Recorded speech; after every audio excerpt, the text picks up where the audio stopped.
Labdien! Esam šodien studijā Vējpuķi, un es jums parādīšu radošo nodarbību, kurā mēs varam iemācīties ne tikai būt radoši un darboties ar aplikācijas tehniku, bet arī iemācīties tautas tradīciju, mūsu folkloru un domāt par to, kas mums visiem varētu būt svarīgs šajā laikā. Radošai nodarbībai mums būs nepieciešama liela papīra lapa un balts un krāsains papīrs. Es izvēlējos šīs krāsas, jo tās ir harmoniskas un arī bieži sastopamas mūsu tradīcijā. Un lapas vajadzēs sadalīt šādā veidā. Un mūsu darbs sauksies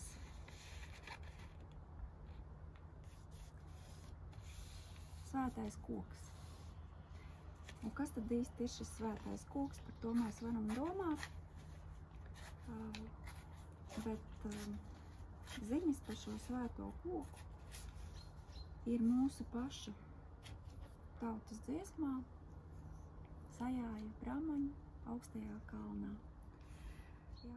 Vispirms mēs sagatavosim visu, kas mums ir vajadzīgs, šos mazos elementus, kuri būs kā ķieģeļi mūsu ēkai. Protams, mums ir jādarbojās visiem komandā, visiem jābūt ļoti precīziem, jo, ja mēs sataisīsim šķības grēzus ķieģeļus, arī mūsu māja nevarēs būt taisniem stūriem. Un tagad ķeramies pie darba. Lai mēs varētu izveidot savu koku, mums būs nepieciešamas apmēram 2,5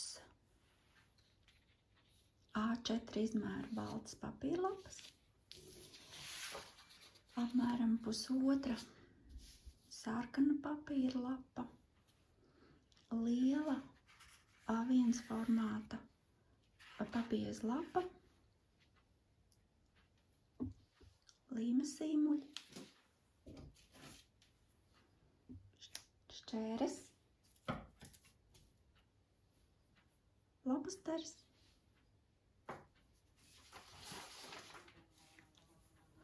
lineāls, balts zīmuls un pacietība. Sākumā mēs sagatavosim daļas, no kā veidosies mūsu raksts.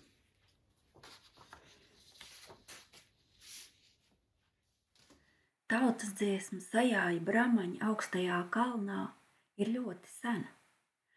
Šis augstais kalns ir vieta, kur ne katrs spēja uzkāpt.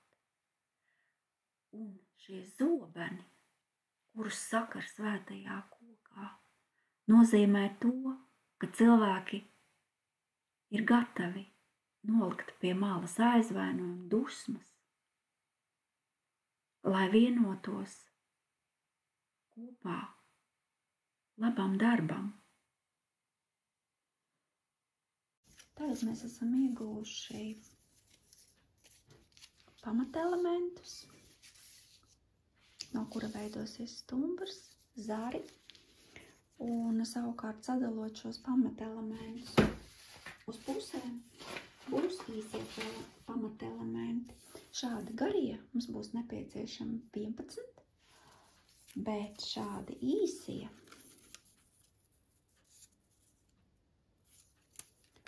mums būs nepieciešami 26. Bet vēl mums būs nepieciešami 12 salocīti īsie. Un šie salocīti īsie veidojās šādi. Taisnā leņķī. Tātad būtībā mūsu koks veidosies no 3 šādiem elementiem.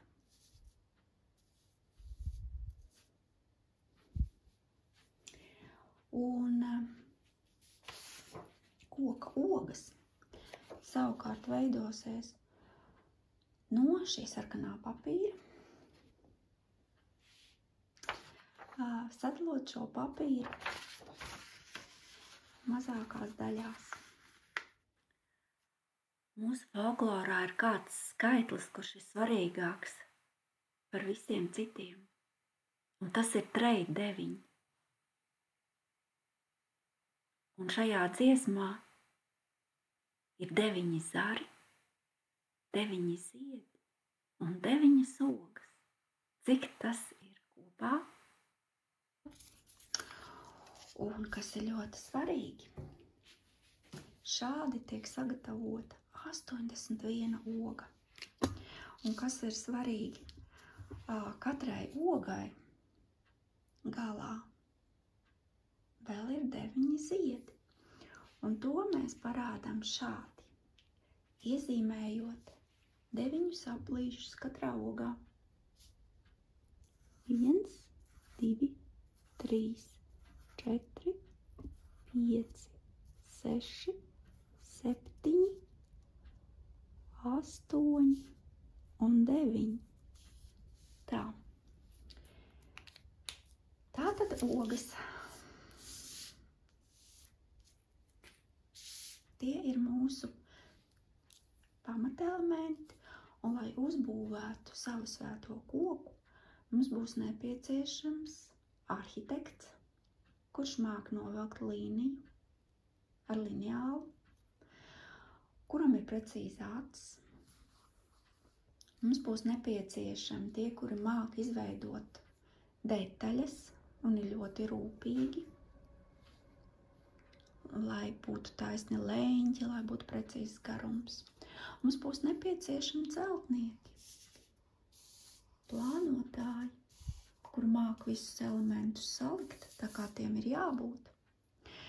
Mums būs nepieciešami arī meistari, ogu taisītāji un mākslinieki, kuri māk iezīmēt iekšā tās mazās bumbiņas. Un, protams, visiem ir jāmāk skaitīt vismaz līdz 9.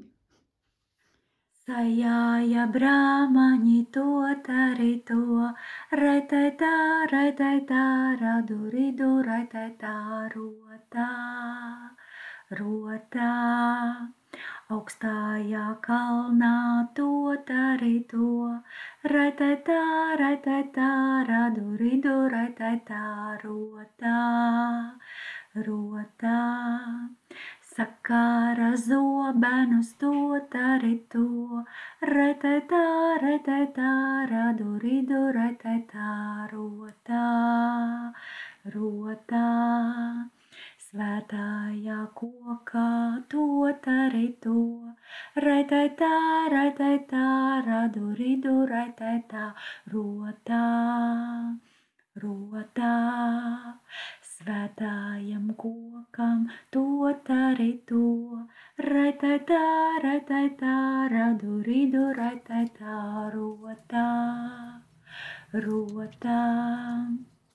9 zari to, tari to, raitaitā, raduridu, raitaitā, rotā.